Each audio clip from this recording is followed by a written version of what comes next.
syirik kepada Allah, asyirku billah, kemudian waddaru lil muslimin. Ya, kita syirik kepada Allah Subhanahu wa taala, dua hal yang menjijikan, dua hal yang hina di sisi Allah Subhanahu wa taala. Yang pertama adalah syirik kepada Allah Subhanahu wa taala. Kemudian waddaru bil muslimin, ya, memberikan kemudaratan ya kepada orang muslim atau orang lain. Ya fi abdanim au amwalihim. Ya, baik dengan diri kita atau dengan harta kita. Ya, kita nyusahin orang. Ya, kita bikin susah orang, atau dengan kita punya harta kita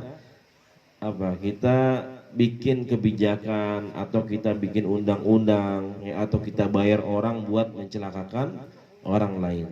Ya, mentang-mentang kita punya duit, ya, kemudian kita bisa nyusahin orang lain. Ya, fa inna jami'a awamirallahi ta'ala tarju ila khaslatain, dan semua ya apa yang diperintahkan oleh Allah Subhanahu wa taala akan kembali kepada dua hal. Yang pertama adalah at-ta'zimu lillahi ta'ala, kita mengagungkan Allah Subhanahu wa taala, ya, wasyafqah li khalqihi, ya, bahwasanya kita senantiasa berbuat baik kepada makhluknya, ya. Bahwasanya semua yang kita dapatkan ini adalah tanda kebesaran dari Allah Subhanahu wa taala. Ya, kita nggak boleh bangga, kita nggak boleh sombong. Ya, karena hakikatnya kita hanya sebagai makhluk yang lemah. Ya, makhluk yang nggak bisa apa-apa, semuanya adalah pemberian dari Allah Subhanahu wa taala. Ya, ini harus kita pahami dalam kehidupan kita. Terkadang orang ya baru pinter dikit, ya baru enak dikit kerjaannya udah sombong. Ya, udah banyak dikit hartanya udah sombong. Ya. Padahal ya itu hanya semua adalah titipan dari Allah Subhanahu wa taala.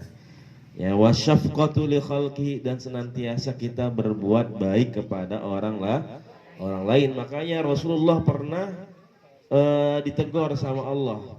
Ketika ada orang buta, ya, orang yang compang-camping, ya kayak pengemis, ya buta, datang kepada Rasul, kemudian Rasul bermuka masam. Surat apa tuh, Bu? Nah, surat apa tuh, Bu? Yang Rasul ditegur sama Allah Subhanahu wa taala. Ya. Ayo, yang bisa jawab dapat door prize.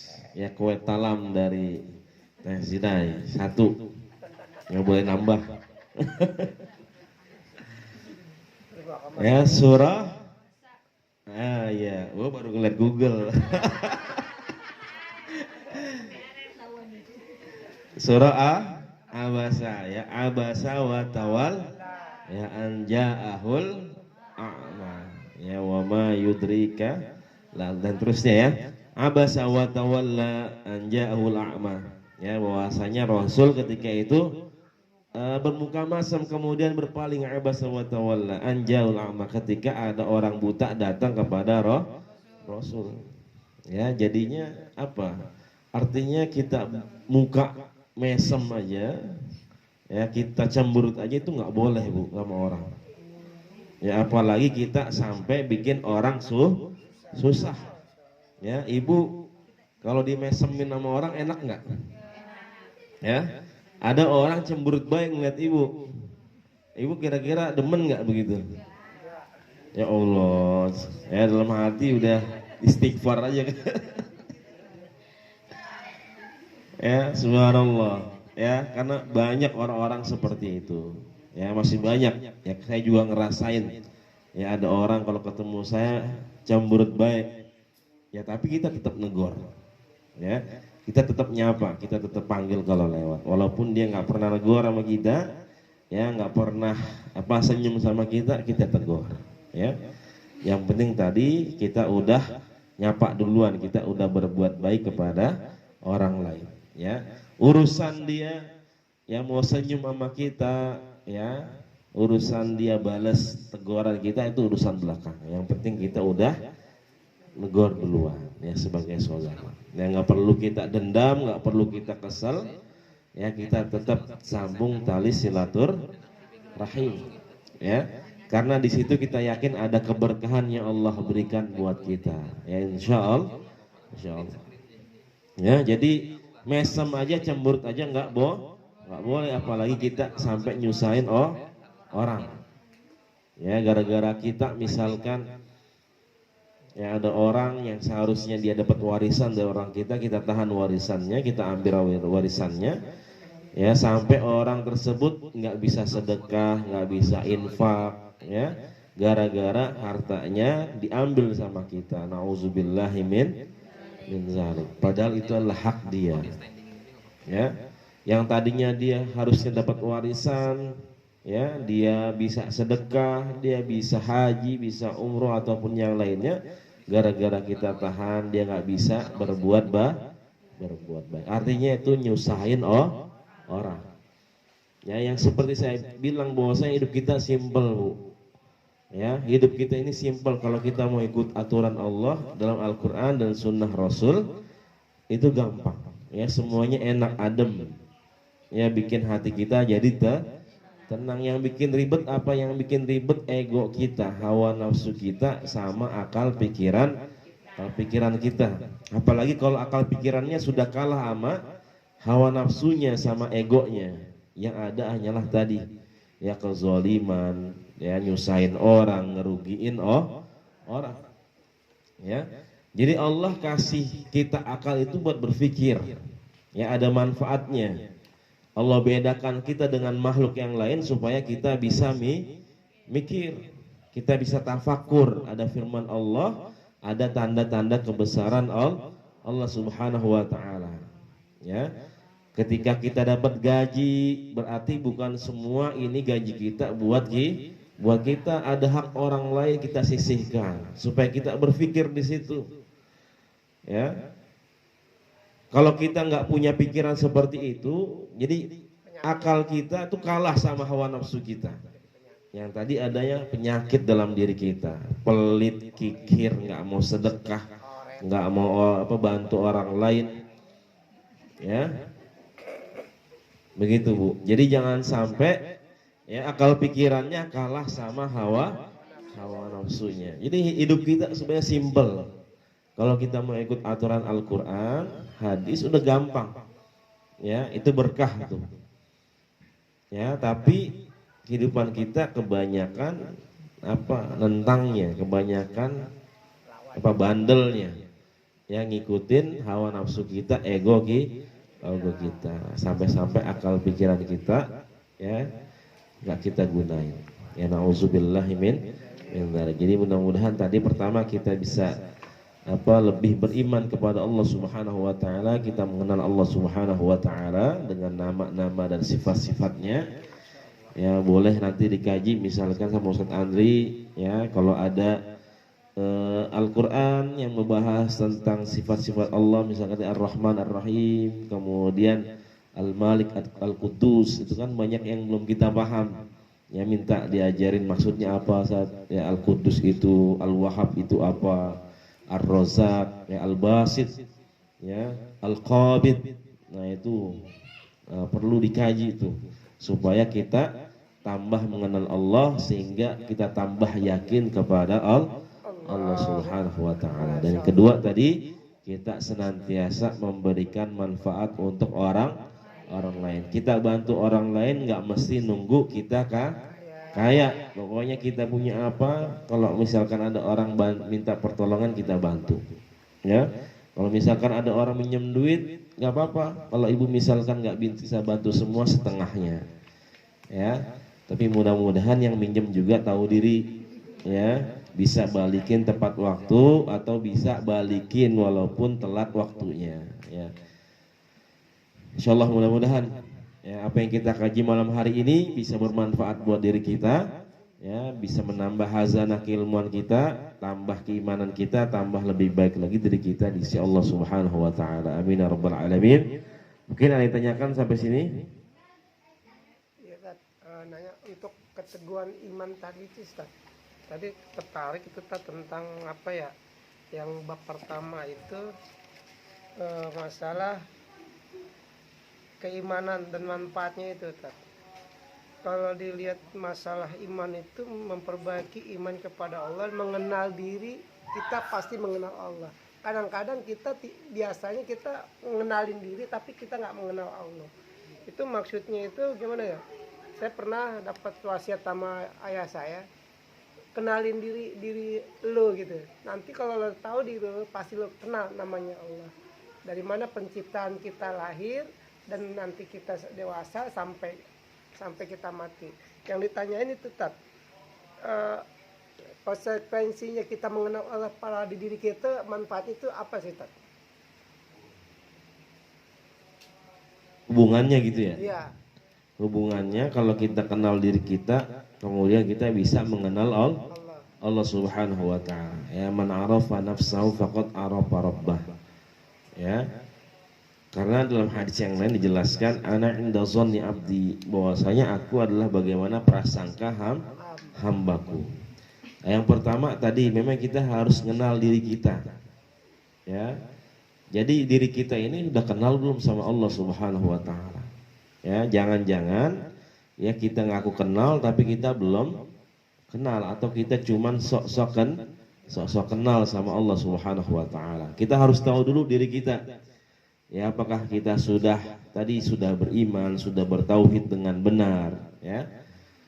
Banyak kan kita beriman cuman masih datang ke kuburan, misalkan minta-minta sama kuburan, tapi minta-minta sama dukun misalkan. Ya, padahal kita ngaku beriman. Artinya iman kita tadi ya masih belum beriman, artinya kita belum mengenal diri kita, sehingga Allah ya kita nggak bisa kenal, atau Allah nggak mengenal kita karena diri kita tidak mengenal ya Allah Subhanahu wa taala, atau diri kita ini tidak kita kenal dengan diri kita sendiri. Ya, kita nggak tahu bagaimana kapasitas diri kita. Ya. Jadi kita nggak tahu bagaimana kapasitas diri kita sehingga kita tidak bisa mengenal Allah Subhanahu wa taala. Jadi harus tahu kadar bagaimana keimanan kita. Bagaimana tadi ya ma'rifatullah, bagaimana kita mengenal Allah Subhanahu wa taala. Apakah kita sudah kenal sama Allah? Ya, kita tidak syirik, kita tidak menduakan Allah Subhanahu wa taala, ya. Kemudian juga kita tidak melakukan atau menjalankan hal-hal yang dilarang oleh Allah Subhanahu wa taala, ya. Jadi kalau kita jauh dari Allah Subhanahu wa taala, kemudian kita enggak tahu diri kita bahwasanya diri kita adalah jauh, maka kita akan terus berada ya dalam kejauhan, kita terus jauh dari Allah Subhanahu wa taala. Ya, jadi minimal ketika diri kita jauh, ya, diri kita tahu bahwasanya diri kita lagi jauh dari Allah, sehingga kita bisa memperbaiki diri kita supaya bisa lebih dekat lagi dengan Allah Subhanahu wa taala, ya. Karena Allah Subhanahu wa taala enggak pernah jauh dari hambanya. Allah enggak pernah zalim sama hambanya, tapi kita ya sebagai hambanya yang suka jauh dari Allah. Ya, kita hambanya yang sering menzolimi diri kita sendiri di hadapan Allah Subhanahu wa taala. Ya. Jadi kita kudu kenal diri kita, ya. Diri kita udah bener belum sholatnya? Ya. Udah bener belum ngajinya? Ya, diri kita udah bener apa belum sedekah infaknya? Ya, kita harus kenal diri kita dulu. Baru kita bisa mengenal lebih dekat dengan Allah Subhanahu wa taala. Jadi kita memperbaiki diri kita, ya, tadi ibadah kita, kemudian muamalah kita, ya, sehingga kita bisa ya mengenal Allah Subhanahu wa taala. Allahu a'lam bishawab. Kadang-kadang kita dukun itu menyerupai kiai merupakan dukun. Ya, beda-beda tipis. Ya, kadang-kadang kiainya betul, Tat. Kadang-kadang kita minta doanya oke. Kadang-kadang di kiai itu nih biar lo dagang lo laris nih, simpen nih jimat. Itu yang kayak kadang-kadang itu yang bikin dia nih sewaktu waktu dia minta doain. Mudah-mudahan jimat itu dikasih. Nih biar usaha lo bagus. Ini supaya lo ini itu termasuk gimana itu? Dia juga ya, jadi walaupun dia kiai atau habaib, kalau memberikan hal-hal seperti itu, ya jangan dijalanin. Artinya ketika dikasih kertas kemudian ada tulisannya kemudian disuruh bawa kemana-mana, berarti kita percaya kepada selain Allah Subhanahu wa Ta'ala. Ya, artinya tadi memang beda-beda tipis antara dukun dengan kiai atau ulama. Ya, ada ulama-ulama yang seperti itu. Ya, jadi yang belum memahami hakikat ya takdir tadi, iman, ketentuan dari Allah Subhanahu wa Ta'ala. Ya, tapi kalau kita minta doa silahkan, ya minta didoain sama orang-orang soleh silahkan. Tapi kalau misalkan tadi disuruh bawa kertas kemudian dibawa kemana-mana, nanti kamu jadi laris, jadi beruntung. Ya, yang ada kita bergantung, kita percaya kepada kertas, ya bukan kepada Allah Subhanahu wa Ta'ala. Ya, jadi tadi ya masih banyak orang-orang yang di sekitar kita, bahkan diri kita ini yang nggak percaya sama Allah. Ya kita percaya kepada makhluknya, ya sehingga tauhid kita ya belum murni, ya keimanan kita, tauhid kita belum murni kepada Allah Subhanahu wa Ta'ala. Ya, jadi seperti itu. Jadi jangan sampai kita bergantung kepada selain Allah Subhanahu wa Ta'ala. Ya. Dulu kan kita minta nih ditulisin surat terus dibakar masukin ke air tak minum. Nah itu Dulu ya, masih belum. dibakar kemudian masukkan air kemudian biar pinter katanya.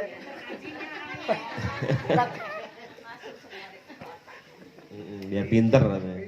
Katanya penyakit terakhirnya. Iya, wallahu a'lam bishawab. Ada lagi, Bu? Ya, cukup ya.